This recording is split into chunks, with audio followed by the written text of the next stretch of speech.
आज हम प्रथम वर्ष के टॉपिक जिस पर हमने पिछले लेक्चर में चर्चा की थी, समन्वय के बारे में और आगे अध्ययन करेंगे। समन्वय के संदर्भ में हेनरी फेयोल ने कहा है कि समन्वय का अर्थ है संगठन की क्रियाओं में एकरूपता लाना। संगठन की क्रियाएं कौन सी होती हैं? संगठन की क्रियाएं होती हैं जिसे लूथर बर्ग ने पोस्टकॉर्प के रूप में बताया है, हेनरी फेयोल ने जिन्हें 14 स्पेशल क्रियाओं के रूप में व्यक्त किया है।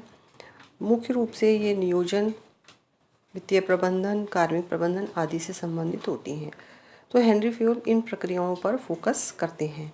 टेरी ने कहा है कि समन्वय विभिन्न भागों का एक दूसरे के साथ सामंजस्य है, यानी संगठन के जितने भी प्रभाग हैं उनको एक दूसरे से जोड़ना। चेस्टर बर्नार्ड ने कहा है कि अधिकांश परिस्थितियों में समन्वय का गुण संगठन के अस्तित्व का एक महत्वपूर्ण भाग होता है। यानी यहाँ पर इन्होंने समन्वय के महत्व को बताया है कि किसी भी परिस्थिति में अगर कोई चीज़ संगठन को जोड़कर रखती है तो उसके कोऑर्डिनेशन की क्षमता होती है।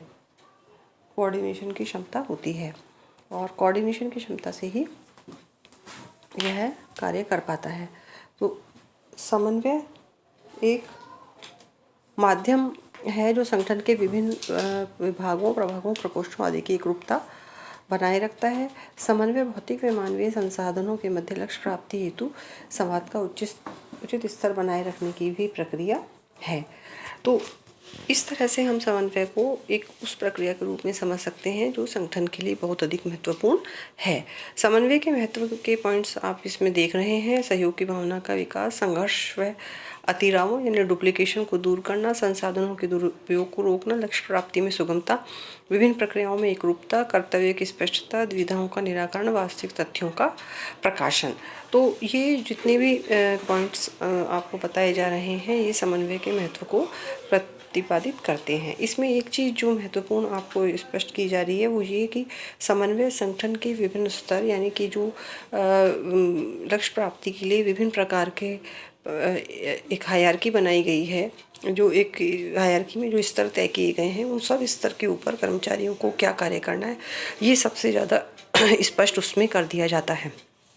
इसकी वजह से क्योंकि प्रत्येक स्तर पर व्यक्ति को अपने कर्तव्य स्पष्ट होते हैं तो उनके काम में उनको द्विधा नहीं होती। और समन्वय का एक सबसे महत्वपूर्ण कार्य यह है कि अगर कोई चेंजेस होते हैं तो सभी स्तरों पर एक साथ उनको कोऑर्डिनेट कर दिया जाता है, समझा दिया जाता है। इससे डुप्लीकेशन की प्रॉब्लम ख़त्म होती है, साथ ही साथ इससे जो व्यक्तियों के बीच के विभेद हैं वो भी दूर होते हैं।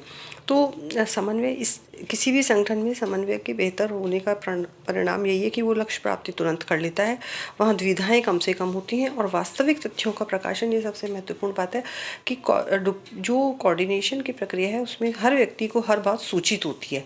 तो जो फैक्चुअल कंडीशन चल रही होती है किसी संगठन की, इससे उनका ज्ञान होता है और इससे संगठन के विकास करने में, संगठन के लक्ष्यों की प्राप्ति करने में सहयोग मिलता है।